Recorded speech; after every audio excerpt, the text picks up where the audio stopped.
Have you ever felt like something was off, but couldn't quite explain what? As if the environment itself was trying to warn you, without words, that it was best not to continue there? That was more or less the feeling I felt that sweltering night as I drove alone along US 90 in southern Louisiana. The forecast called for isolated rain showers, but what fell from the sky was a heavy, dense storm, as if the air had been replaced by warm water and electricity. Visibility was almost nil. The car's headlights barely penetrated the curtain of steam and rain that covered the road. The humidity clung to your skin as if trying to pull you in. The sound of the trees creaking around you, the patter of thick drops on the windshield, and the feeling that I was getting further and further away from any familiar place. It was one of those nights when even the weather seems to want to slow you down. The road seemed to stretch on endlessly, as if it had folded in on itself. No other cars, no clear signs, no towns nearby.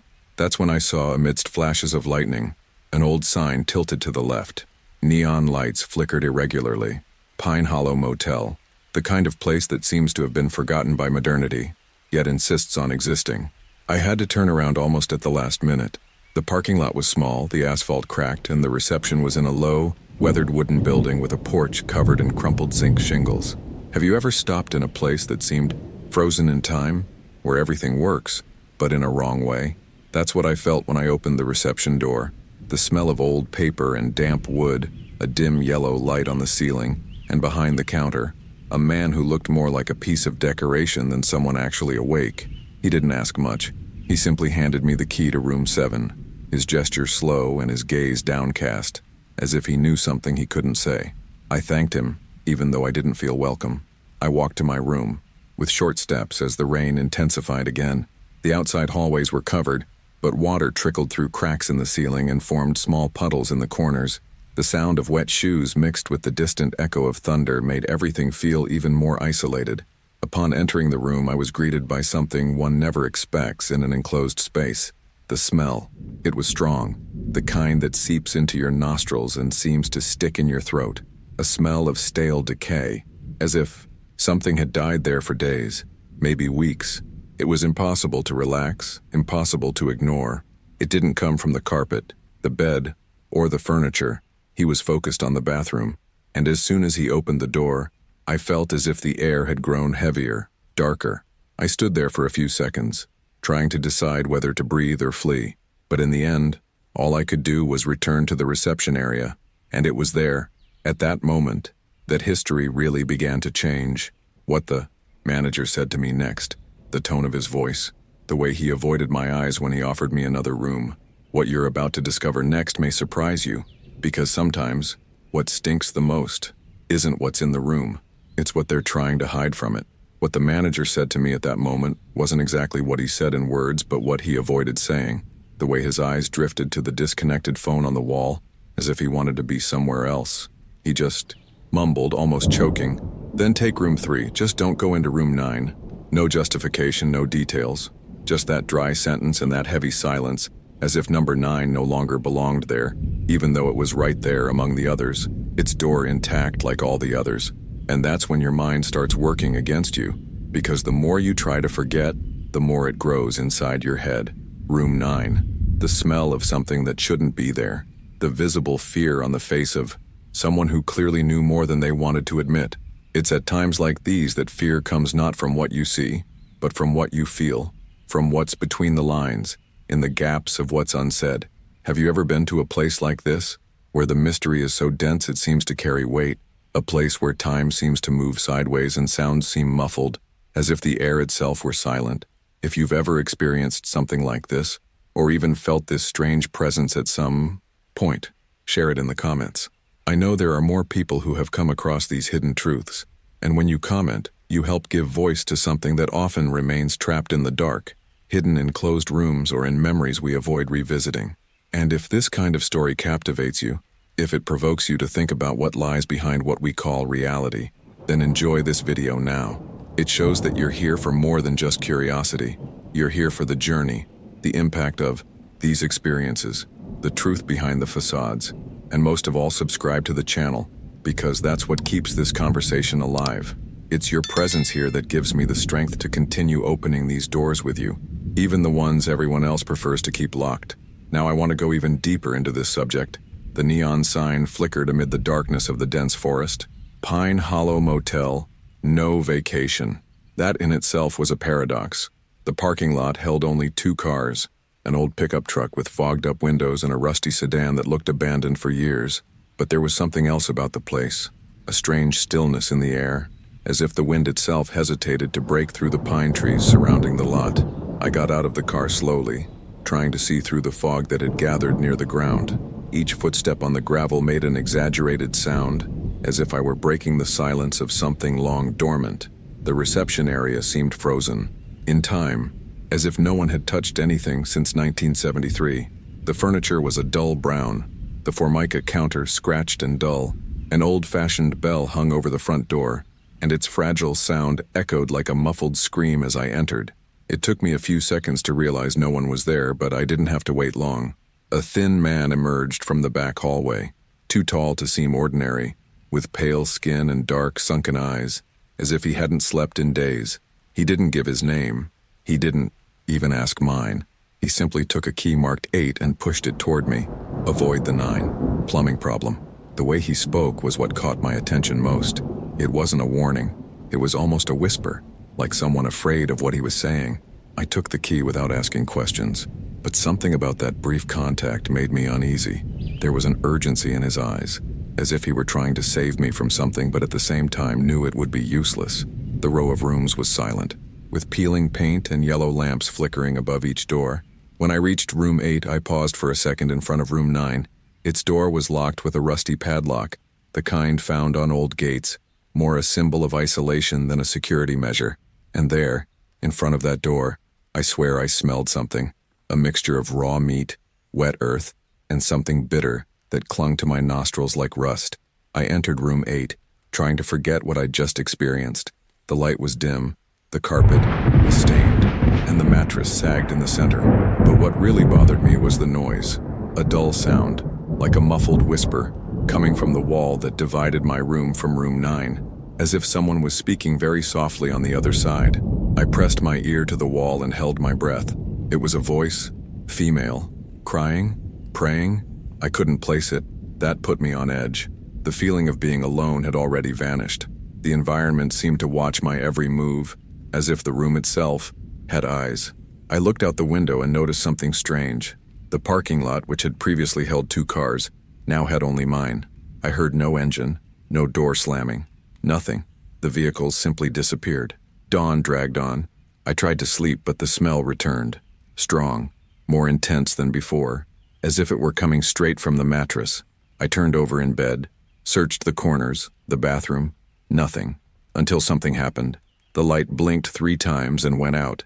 The television turned on by itself, displaying the same frozen image for almost 20 seconds. A locked door with the number 9. That was enough. I grabbed my car keys and decided to leave. But when I opened the door, I found the receptionist standing at the end of the hallway, standing still, staring at me. His face was blank, but his eyes said it all. He didn't want me to leave, or worse, maybe he knew I couldn't.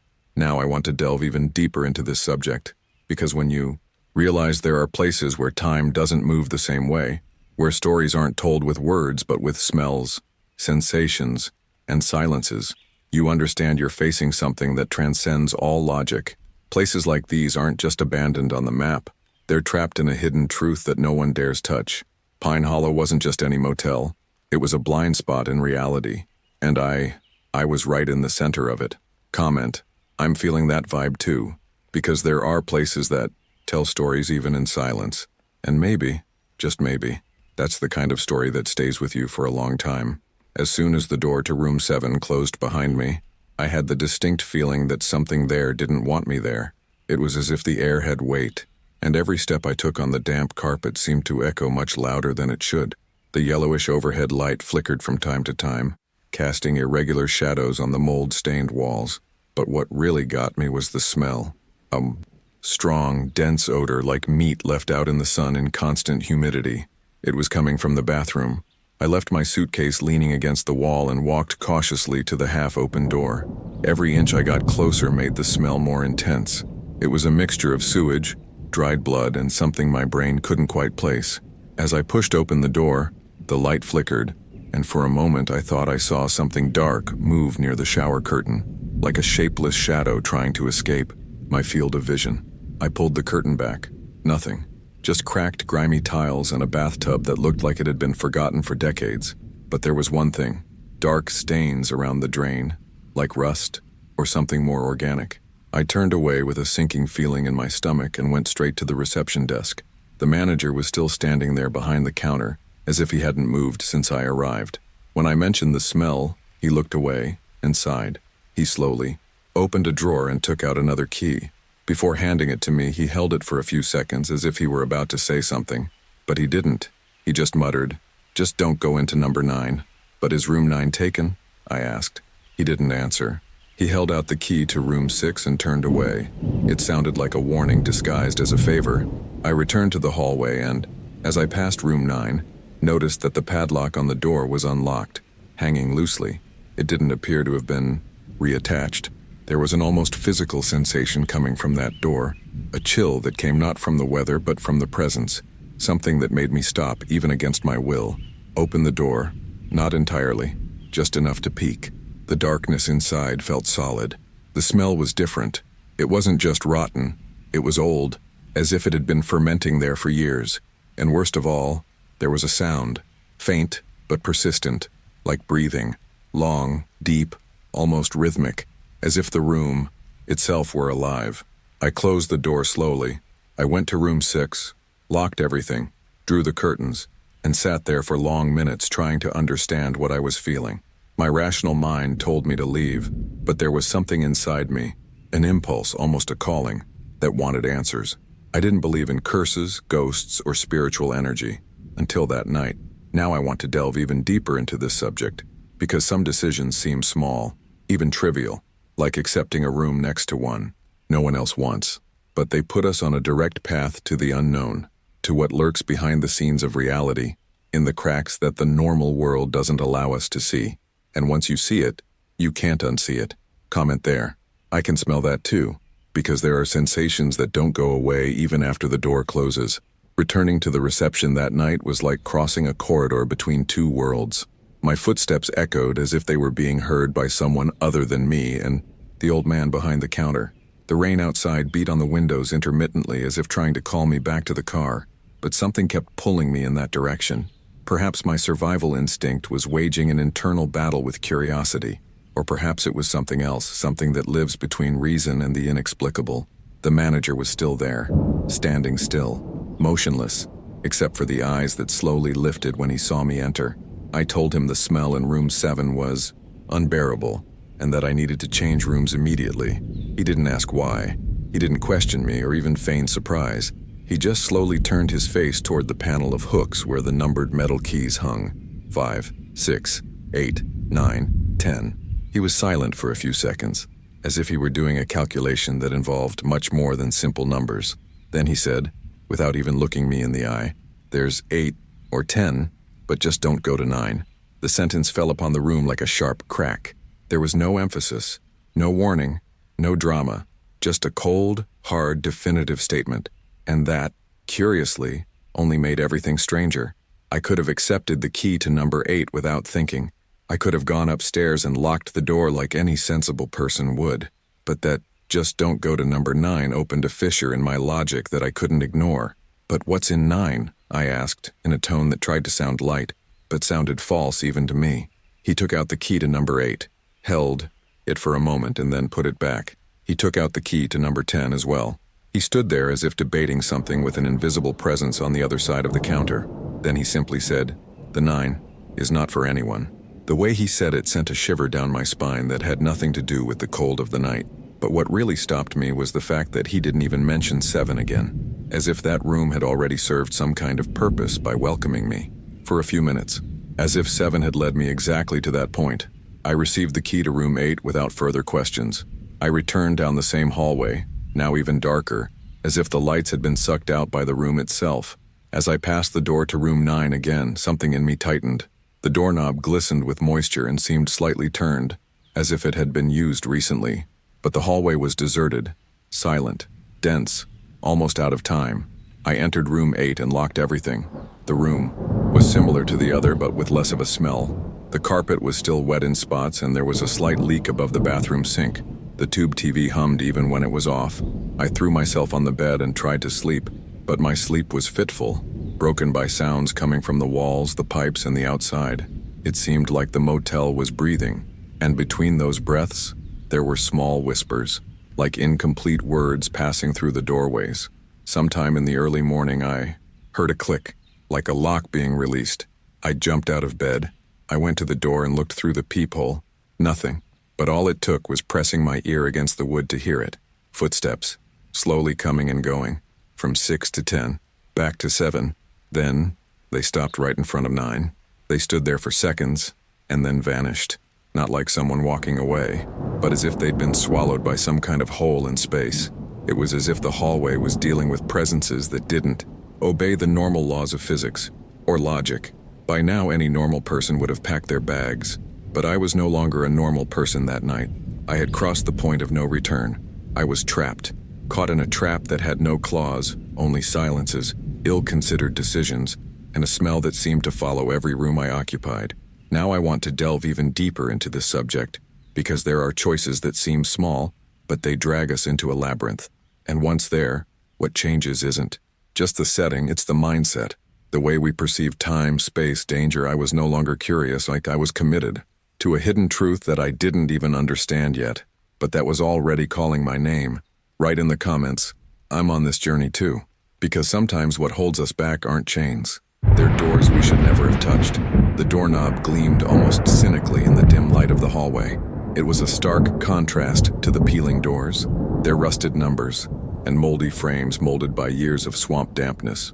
Room 9, however, seemed disturbed, not renovated, not restored, but touched, as if someone were trying to maintain a semblance of normalcy amidst this frozen-in-time scene.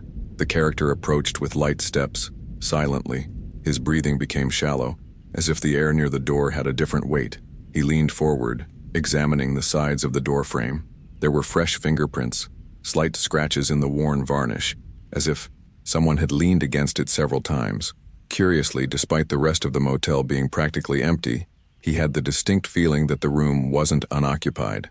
It was a strange perception, a kind of certainty born of instinct, not logic. He returned to his room, number 10, trying to ignore the discomfort, but his curiosity had already turned into a gnawing unease. Deep down, he knew something was wrong. It wasn't just the manager's evasive behavior. It wasn't just the putrid smell of the previous bathroom. It was the silence, a dense silence charged with something unexplainable, a silence that made the ticking of the clock sound like a scream. Trying to push his thoughts away, he turned on the TV, but the channels were dead. The screen hissed, staticky. An irritating white noise filled the room as if mocking him. He turned it off. He stared at the ceiling for a few seconds, then stared at the thin wall separating his room from the infamous number 9. Curiosity was now a lump in his throat. In the early morning, as the rain began to pound the tin roof again with uneven force, he heard a muffled sound coming from the wall, like furniture scraping, or maybe something lighter, like barefoot footsteps on a wooden floor. That was enough to get him out of bed. He put on his shoes, his jacket, and walked out with the key in his pocket, as if he'd just made a decision that had been brewing for hours. The hallway was deserted except for a firefly flickering on and off near the broken light fixture. He walked slowly to room 9. The hallway seemed narrower there, as if the air grew thicker as he approached. He stopped in front of the door and touched the cold knob. The icy metal seemed to absorb some of the heat from his hand. He turned, locked. He returned to the reception area, which was dark, but the door was only ajar. He entered cautiously. The doorbell didn't ring this time. He searched the counter until he found the hanging key panel. The one for room 9 wasn't there. On impulse, he headed for the side door that led to the back, as if something inside him was guiding him to the hidden truth no one else wanted to touch. There, leaning against the side of the antique minibar, the key to room 9 rested on a wet piece of paper. There was no writing on it, just a damp circle that looked like an old fingerprint. He picked it up without a second thought, feeling the cold weight of the small object as if he were holding something sacred, or cursed. He returned to the hallway. He stopped again in front of the door to room 9. With each step, he felt the world slow around him, The sound of the rain faded. The pounding in his ears seemed to overwhelm everything. He inserted the key into the lock. A soft click. The door gave way with a sharp creak as if waking from a long, forced sleep. The air that rushed out hit him like a slap. That smell returned with a vengeance, now stronger, more intense, more defined. It was no longer just a putrid odor. It was something organic, rotten, mixed with rust, mold, and a faint hint of cheap perfume. A synthetic floral scent, like the ones found in old ladies' closets or at neighborhood funerals. The light wasn't on, illuminated only by the crack in the hallway. He saw a messy bed, the mattress sagging on one side. The torn curtains were completely drawn. Something hung on the wall, a picture frame turned on its back. In the corner, a rocking chair rocked very slowly, though there was no draft inside. Now, I want to go even deeper into this subject. Comment below. This makes sense to me if you also felt that chill. He spent the rest of the night awake, lying on his side, eyes fixed on the damp, stained ceiling, while the muffled scratching sound returned at irregular intervals. It was as if something were trying to escape, or enter, through the wall between the rooms. Around 3:17 a.m., the sound abruptly ceased, leaving a heavy silence in the air, as if time itself had held its breath. Only the sound of the slowly rotating ceiling fan broke the stillness of the room, its metallic clicks like the mechanical pulses of a body refusing to die. He stood slowly and walked over to the window. The rain still fell lightly on the deserted parking lot, reflecting the dim neon of the motel sign. But what caught his attention was the curtain of room 9, slightly open. Behind it, a solid, almost thick darkness. There was no light on, no movement, but there was presence, a sensation that touched the skin, like electricity before lightning. Instinctively, he stepped back, pulled back the curtain and sat on the edge of the bed, his entire body on alert, his brain trying to rationalize what his senses screamed in desperation. The next morning, the smell in room 10 seemed stronger, as if it had migrated from the previous unit. The same damp, putrid odor of mold, earth, and something reminiscent of forgotten meat. He took a quick shower, without removing his towel from the hooks, suspicious of the cleanliness of the place. He dressed and left in a hurry. As he passed room 9, he noticed the door was ajar. Just a crack, but open. The handle glistened wetly, as if someone had touched it recently, even with the sun still rising on the horizon. He decided to get coffee at the gas station next door, even though the smell of stale fried food made him nauseous. The attendant, a middle-aged man with sunken eyes and a muffled voice, looked at him and said something curious, as if reading his mind. "You're the one from Pine Hollow, right? Are they still letting people in there?" The protagonist frowned and replied yes. He only stayed the night. The man didn't say anything else. He just shook his head, as if carrying a silent mourning. This reaction made him uncomfortable. It wasn't just the motel. It was the place, the town, as if everyone knew something he didn't. Back at the motel, around noon, he decided not to go into his room. He sat in the car seat and stared at room 9. The door was now closed, but the curtain remained the same, half open, revealing the same impenetrable darkness as before. When the manager stepped out of the lobby to smoke a cigarette, he took the opportunity to confront him. "Is there anyone in room 9?" he asked. The old man looked at him, stopped smoking, and replied dryly, "No, this room hasn't been rented for years. But I saw light last night. I heard noises." The manager sighed, stubbed out his cigarette on the railing, and simply said, "There are things you don't need to understand to respect." And he went back inside, leaving the traveler alone with that statement hanging in the air, like a veiled sentence. From that moment on, everything began to feel different. The silence of the place was no longer just uncomfortable. It was hostile. The walls of the building, previously aged and neutral, now seemed observant. There was something about that motel that rejected curiosity. That night, he decided to stay once more, against his better judgment, against his instincts. But something in him needed to understand. Maybe it was his own pride. Maybe it was the need to confront a fear that seemed older than he was. So, as darkness fell, he left room 10 and went to room 9. The doorknob was cold but not locked. He turned it slowly. The door gave way with a soft creak. The smell was unbearable inside, stronger than before, more vivid. The light wouldn't come on. He pulled his cell phone from his pocket and used the flashlight. The room looked the same as the others. Same furniture, same layout. But something was wrong with the passage of time. Dust accumulated strangely, as if there were no logic to the passage of time. A glass on the table still bore lip prints. The mirror was fogged, as if someone had recently showered, even though the room was locked. In the bathroom, the sink drain was oozing a dark, viscous liquid, like tar mixed with rust. He began photographing everything, every detail. Perhaps it was the only way to prove to himself he wasn't going crazy. But then he heard a door slam, not the one he'd opened, but the one to room 10. He ran back to the hallway and looked. Nothing. The hallway was deserted, lit only by the amber glow of a lamp flickering near the stairs. He didn't return to his room that night. He stayed in his car, leaning against the seat with the radio on low, trying to escape the oppressive silence of the motel. The next morning, something new. The bathroom mirror in room 10 was broken. Shards littered the floor, and there was a name scrawled with his finger amid the steam that still covered part of the glass. A name he didn't recognize, but it sounded familiar, as if he'd heard it somewhere far away, like an echo of a memory that wasn't his. Now I want to go even deeper into this subject. Comment there. I'm on this journey too. That phrase stuck in his head for the rest of the day. They've tried closing it several times, but they always reopen. It sounded like something that shouldn't be said out loud, as if talking about it might somehow awaken what was dormant. The employee hurried away, nearly tripping over the cleaning cart. She didn't even look back. The silence between the hallways settled in again, thick as the humidity that coated every wall. Pine Hollow had a kind of energy that seemed to pull people under, like emotional quicksand, and every time he thought he'd grasped the edge of discomfort, something new revealed itself. He spent the rest of the day trying to ignore the feeling that something was watching him. He went downtown, one of those communities forgotten by modernity, with shuttered shops, faded signs, and wooden benches that creaked in the wind. There, at an empty diner called Dixie's, he decided to strike up a conversation with the waiter, a quiet, middle-aged man who was unhurriedly cleaning glasses. "Is Pine Hollow still in business?" he asked, trying to sound casual. The waiter paused for a second.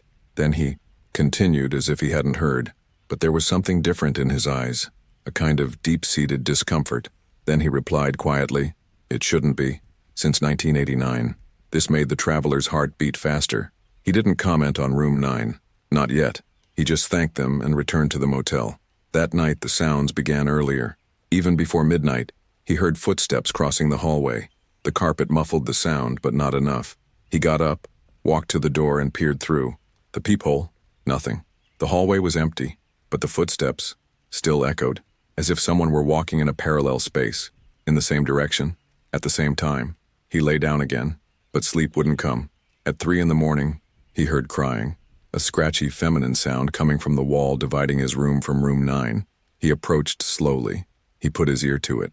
For a moment, everything was completely silent, and then a dull knock, just on the other side of the wall, as if someone knew he was there. It was beyond mysterious. It was personal. It was as if the room itself was testing its limits. In the morning, the reception area was empty. No sign of the manager. The keys were still hanging there, except for the one for room 9. And it was then that he noticed something strange. The registration form on the counter. He pulled it closer and saw his own name there, handwritten, but in the room field, it was marked 9. That was impossible. He himself had the key to room 10. But the paper didn't lie. He felt a chill run down his spine. It was as if the building itself was playing with his perception of time, space, and truth. He left the paper where it was and went to the parking lot. He needed to get out, clear his mind, but his car was covered in a fine layer of dust, as if it had been sitting idle for weeks. He brushed it off with his hand. The hood was too cold for a Louisiana morning. Something didn't add up. Everything there seemed to operate with its own logic, a logic that didn't follow the conventional rules of reality, as if Pine Hollow were separate from the world, as if trapped in an invisible cycle between memories and presences that refused to leave. Returning to the hallway, he saw a figure with its back to the door to room 9. Long, dark hair, standing still, as if listening to something coming from inside. But when he blinked, she was gone. Nothing. No sound of footsteps retreating. No door opening or closing. Only the echo of his own. Rapid breathing filling the suffocating void. He decided to confront it. He went to door 9 for the first time with any real intention of entering. He wanted to see. He needed to understand. The handle was cold, even in the muggy morning heat. But before he could turn it, the door creaked slowly, not by his hand. It simply opened. The interior was pitch black, and the smell, the same smell I'd smelled in the first room, came like a wave, but more intense, older. It was a scent of something forgotten, mixed with something her mind couldn't name, as if the air there carried memories that weren't hers. He took a step inside. The floor seemed to give slightly beneath his feet. The light from the hallway filtered in, revealing the outline of a bed covered with a dirty sheet and a cracked mirror on the wall. But what caught his attention was something moving in the opposite corner, a slight movement like breathing, or someone waiting for him. His instincts told him to leave. But curiosity, that powerful force that drives big decisions and the biggest mistakes, took over. He took another step, and at that moment, he heard something he hadn't expected. A voice, low, hoarse, almost human, whispering his name. He froze. The sound seemed to come from inside the wall, or from inside him. It was impossible to tell, but the impact wasn't just fear. It was as if a part of him recognized the call, as if he were connected to that place in a way that made no sense at all, and yet made perfect sense. Now I want to go even deeper into this subject. Comment there. I'm on this journey too. The bell on the reception door was still jingling slightly when he entered, his eyes trying to adjust to the dim, late afternoon light that filled the stuffy room. There was no sound except the low hum of the ancient air conditioner and the metallic jingle of a single key hanging on the brass hook. It was the key to room 9, and there was something deeply wrong with it. All the other keys had signs of wear, cracked labels, dust accumulated around the numbers, but not this one. The one for number 9 gleamed. It was too clean. The metal handle was untarnished. The plastic tag was as good as new, as if it had been recently replaced. But he remembered well what he'd heard. The room was supposed to be closed, avoided, sealed. So why did that key seem to be used so often? The manager wasn't there. No movement in the back.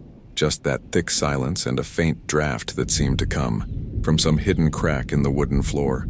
For a moment he hesitated. His mind told him to go back to his room and ignore this, but there was something more than curiosity.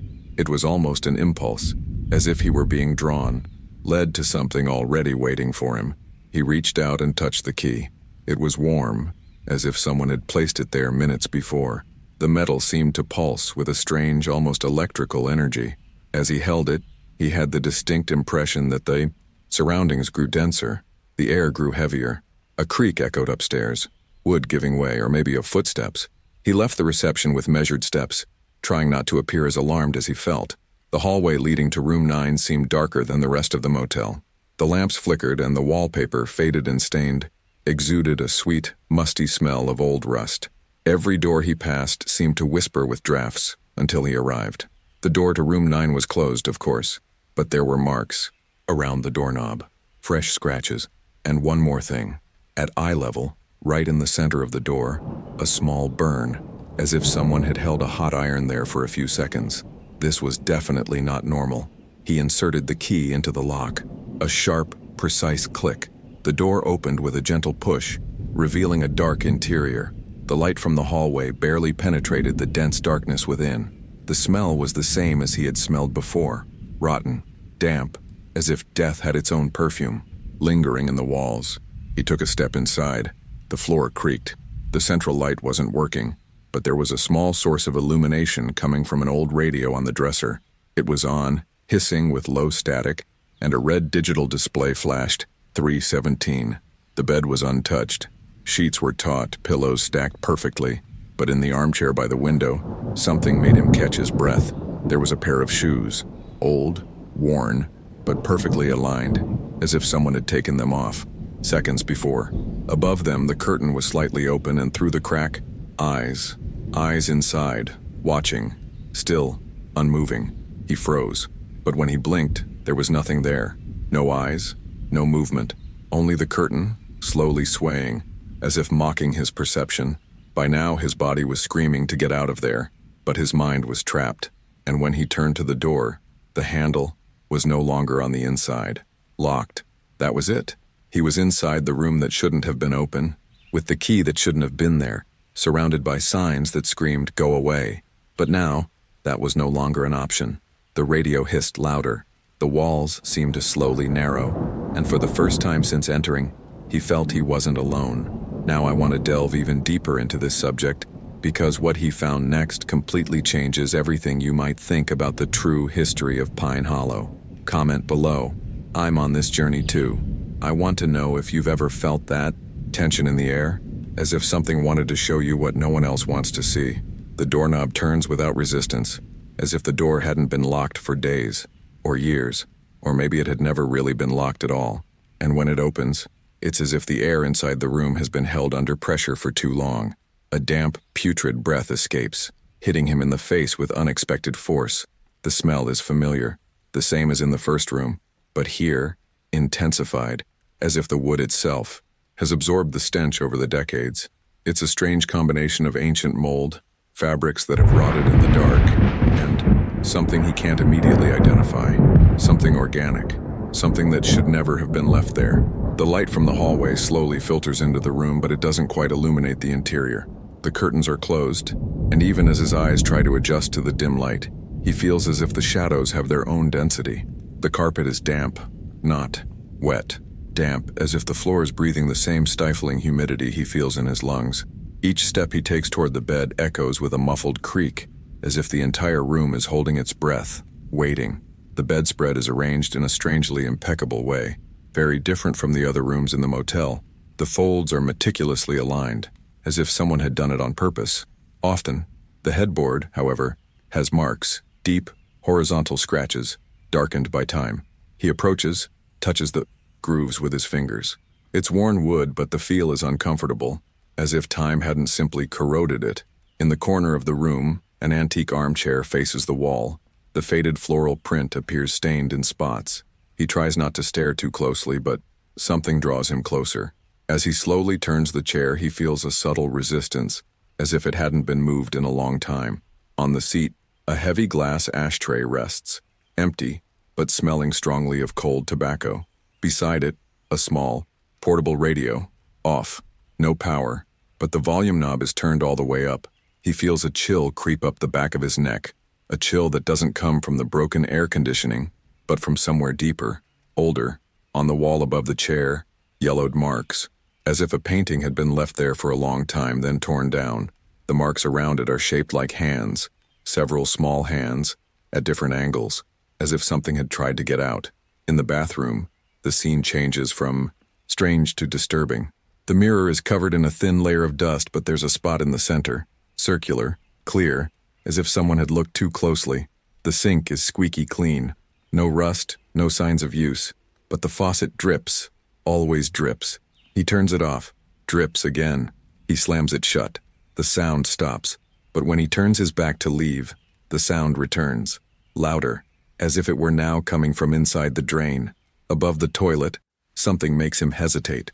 Red tape across the lid, with the word sealed, handwritten in crooked, smudged letters, as if someone had done it in a hurry, or as if it were some macabre prank.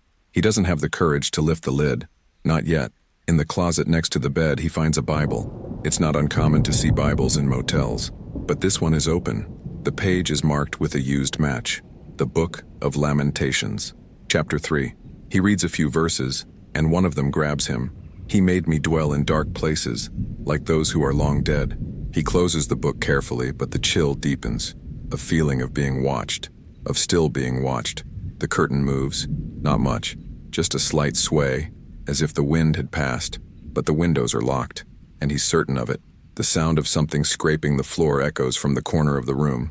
When he looks, nothing is out of place, but the armchair is facing the wall again. He approaches cautiously. He spins the chair around again, and this time, there's something on the seat. A business card, thick paper, gold-edged. In the center, just a single name embossed, Mabel R. On the back, a phone number, incomplete, 3 digits missing. He puts the card in his pocket, unsure why, but he feels he needs it, as if something were being left for him. Just then, the radio comes on, static, loud, sharp. Even without being plugged in, it hisses, then goes silent, and a song begins to play. Old waltz, soft, as if coming from another room. He looks down the hallway. All is silent, but inside room 9, The music continues. Now I want to go even deeper into this subject. Comment here. I'm on this journey too. He stood for a moment in the doorway. The feeling was like opening a drawer that should never have been opened. This wasn't just a room. It was a time capsule, trapped somewhere in the past where the air refused to renew itself, and the walls seemed to hold ancient breaths. The radio continued to hum with static, breaking the silence with thin, intermittent noises. Sometimes, amid the hiss, he could have sworn he heard a voice. It spoke nothing recognizable, but the tone was feminine, as if trying to tune in to a lament. The bed to the left, covered in yellowed sheets, had the exact weight of an object untouched since it was last made.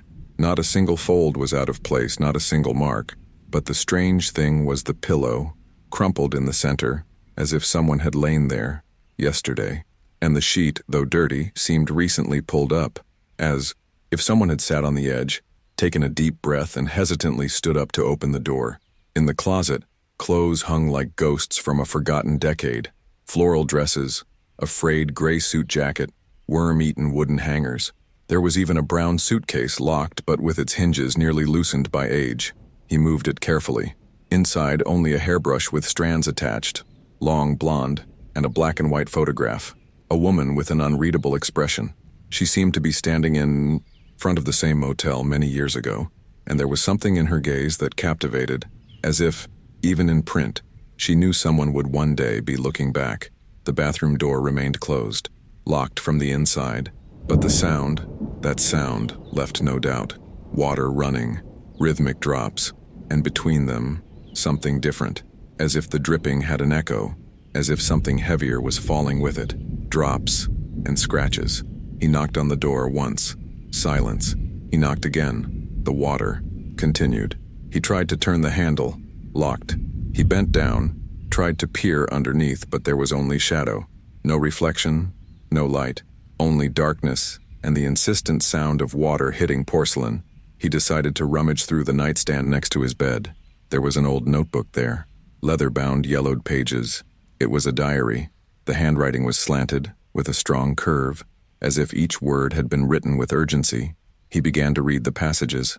Day 3. I can still smell him on the pillow, but the manager swears this room hasn't been used in years. Day 7. The water stopped, then it came back, but now it has color, and smell, and voices. Day 10. Mabel appeared at the window again. She doesn't age. Day 12. The bathroom door slammed shut. I think he's still here, but I don't remember his name. Day 14. If anyone is reading this, don't stay here. Take the key, burn it, and leave.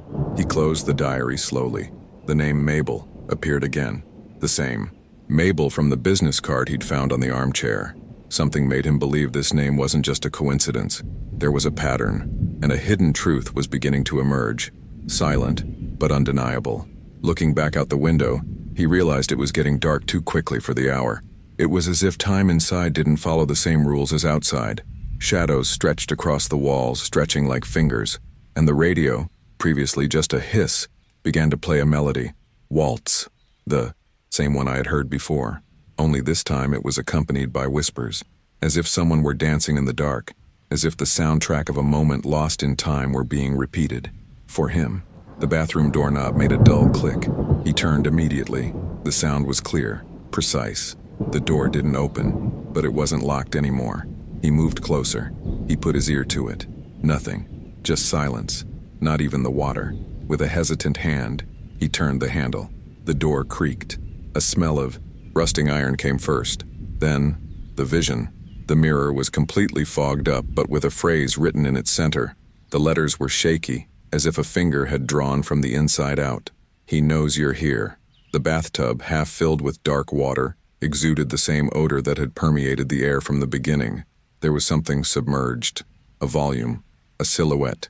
He couldn't move for several seconds, until the water bubbled, and then the music stopped. Now I want to go even deeper into this subject. Comment. This makes sense to me. He doesn't remember exactly how he got out.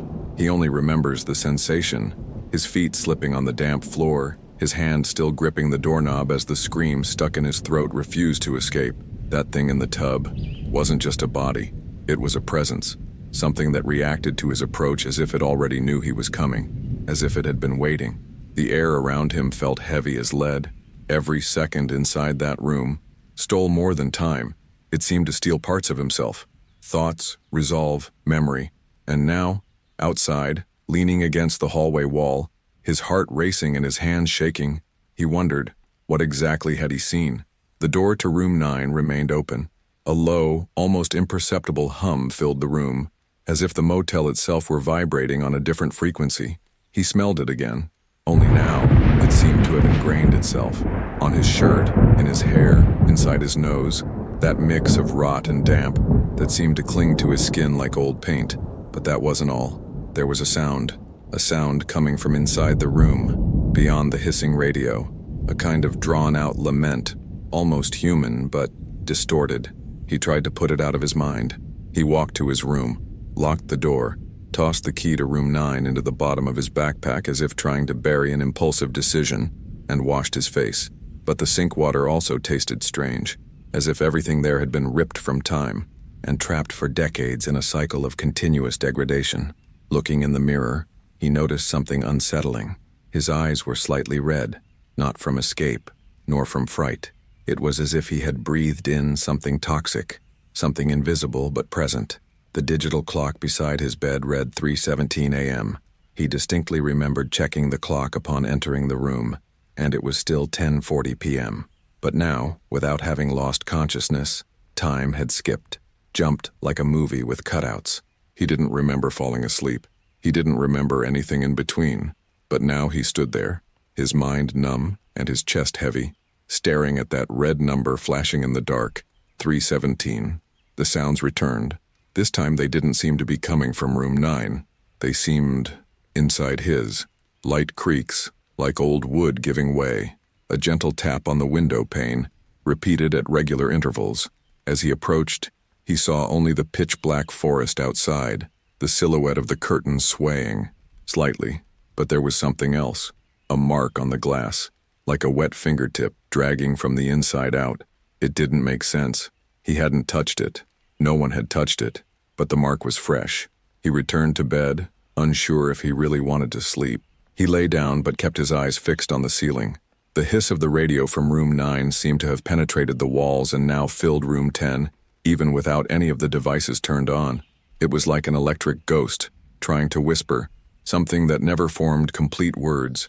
He finally closed his eyes, but the sound was still there, inside his head, inside his ribs, vibrating as if it were part of his body now. When she woke, she couldn't tell how long she'd slept.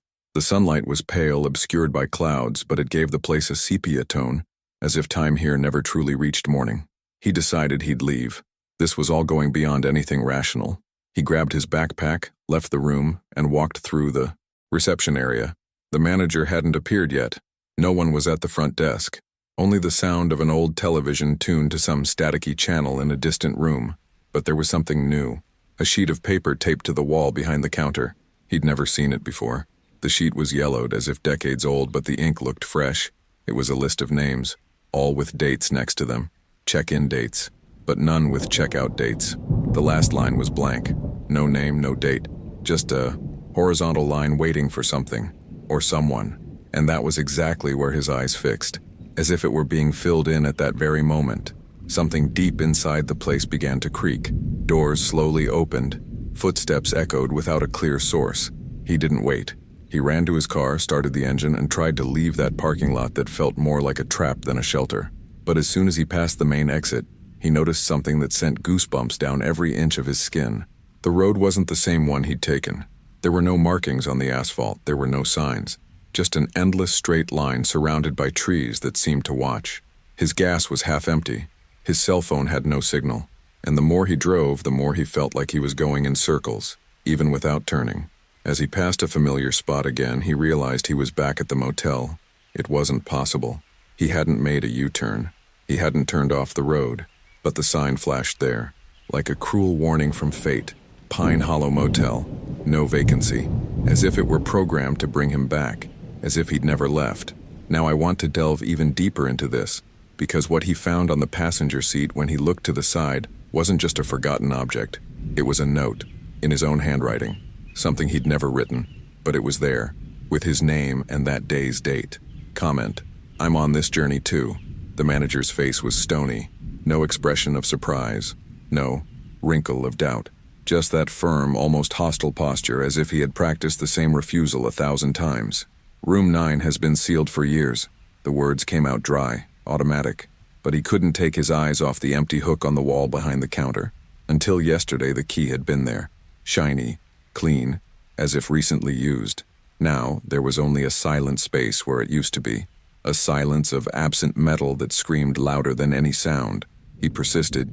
He asked if the manager, Inan, remembered the cleaning lady, the one who'd whispered that the room should be locked. The man pretended not to recognize anyone who matched that description. He said he was the only one who worked there, and that no one else cleaned. That perhaps the heat and stress of the road were taking their toll on the mind. That these old motels can have their side effects. The way he said it, it almost sounded like a veiled threat, a kind of warning. Stop asking questions. As he left reception, something caught his eye. A dusty old painting hung on the wall next to the fire extinguisher. It was a black and white photograph, framed in a cracked frame, showing the Pine Hollow Motel decades ago. Old cars in the dirt parking lot, an even more worn sign, and something else, or someone. In the right corner of the image, very close to room 9, a man stood, tall, in a suit jacket, wearing a hat that shaded his face. His eyes couldn't be seen, but something about that silhouette made him shiver. It was the same man he swore he'd seen in the window of room 9 the night before, just for a split second, but he was there, standing still, motionless, like a shadow that doesn't obey time, and now he was in the photo, decades earlier, with the same posture, the same hat, the same silence. He returned to room 10, but the space seemed to have changed. It wasn't just the look or the smell, it was the energy, as if the space itself had shrunk, as if the room already knew he would try to leave. He threw his backpack on the bed and looked around. Everything was in the same place, but different. The bathroom mirror, for example, seemed more opaque. As he approached, he didn't just see his reflection, he saw something behind, a silhouette again. But when he turned, there was nothing. The mirror no longer showed the present. It was like a crack in time, like a window to something that had already happened inside, something that was perhaps still happening on some level of reality. He touched the glass, and his finger left a mark of cold condensation. Too cold for a hot day like that. The cold came from within the mirror, not from the room. It was then that he heard the radio. Again. But this time it wasn't coming from room 9. It was coming from inside the closet itself. The same irregular hiss, interspersed with whispers, as if someone were trying to speak from the bottom of a tunnel. When he opened the door, there was nothing there. Just old clothes, hanging as if someone still lived there. But behind a worn leather jacket, there was something else. A briefcase. He pulled it out carefully. Inside were old documents, records, names, dates, and every name was crossed out, except one, his, handwritten in the same handwriting as the note he'd found in the car, with the date of his stay, with the room number, and below, a note written in red ink. You might not remember, but you've been here before. The world spun. The ground seemed to recede. He sat on the dirty carpet and stared at that sentence as if it were a sentence. What do you mean? You've been here before? It was impossible. He'd never crossed this state, never driven this road, never heard of the Pine Hollow Motel. And yet, there was his signature, the date, the room number, everything filled out, everything anticipated. He felt a presence again, this time, intense, as if someone had entered the room silently. A different air, heavier, more conscious. He stood slowly and turned, expecting to see something, anything. But the room was empty. Still, he felt he wasn't alone, that the presence was with him, even without revealing itself. He went down to the reception desk, determined to confront the manager once more. But when he got there, he found only emptiness.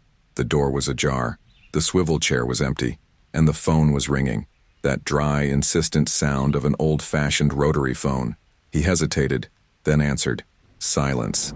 Just the hiss of the radio. Then a hoarse, muffled voice, as if coming from underwater.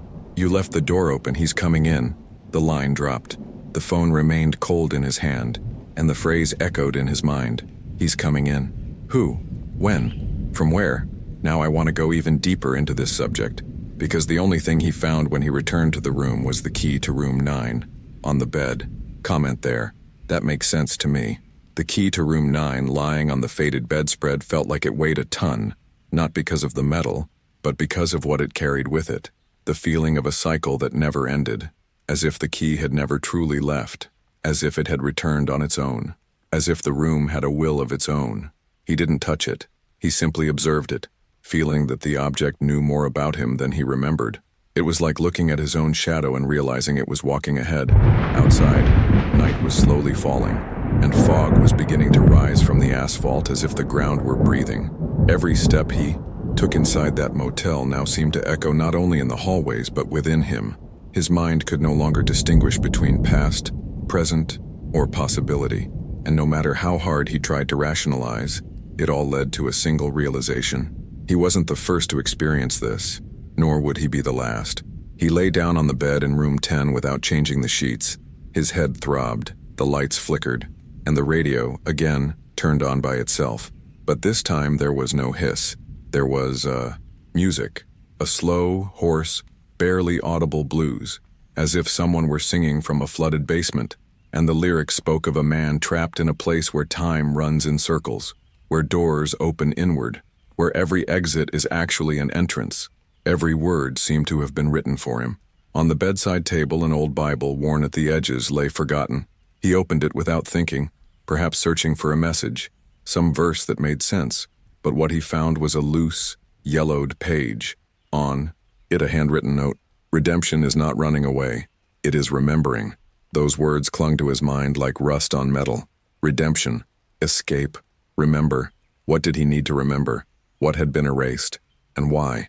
There was something behind it all. Something that connected the manager, room 9, the mirror, the radio, the bathtub, and him. But the central piece was still missing. The next morning the sun didn't rise. Or, if it did, it didn't touch Pine Hollow. The fog was too thick. He went out to walk around the parking lot and noticed something strange. The cars. They were all in the same place as the night before. No wheels moved, no tire tracks, as if no one had left, as if no one had arrived, just existing, frozen in time. He approached one of the vehicles, an old rusty Cadillac that looked abandoned for decades. On the driver's seat, something caught his eye, a receptionist's badge, upside down, covered in dust, the name partially visible. He wiped it slowly and read it, with a sudden chill running down his spine. His own name. He leaned back, his eyes wide. How was that possible?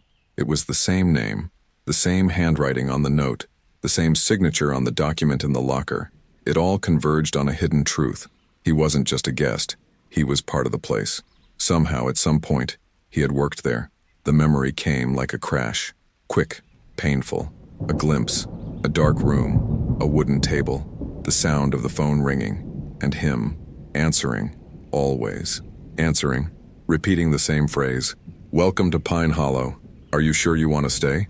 He ran back to room 10, his heart racing. He opened his backpack. There was something there he didn't remember putting. A set of keys. A logbook. Uniform. Everything from Pine Hollow. Everything smelled of a damp past. Each object was a piece of a puzzle he swore he'd never put together. But now, he saw. He'd been here before. Not just as a guest, but as part of the machine. And in that moment, he finally understood. The motel wasn't just a place. It was a cycle. A trap built with memories. A space between the decisions we didn't make and the ghosts we couldn't forget. And each person who enters leaves a part of themselves, an echo, a trace, a name on a file, a sigh in a mirror. He stood up, his eyes brimming with tears. For the first time, not with fear, but with understanding. Maybe this was his chance to break the cycle, to free not only himself, but everyone trapped there. He knew. He couldn't just leave, not until he faced the full truth. He opened the door. The hallway was empty, but the rooms, each one, seemed to whisper. They called to him, and at the end of the hallway, room 9, with its door ajar, waiting, as if it knew the moment had arrived.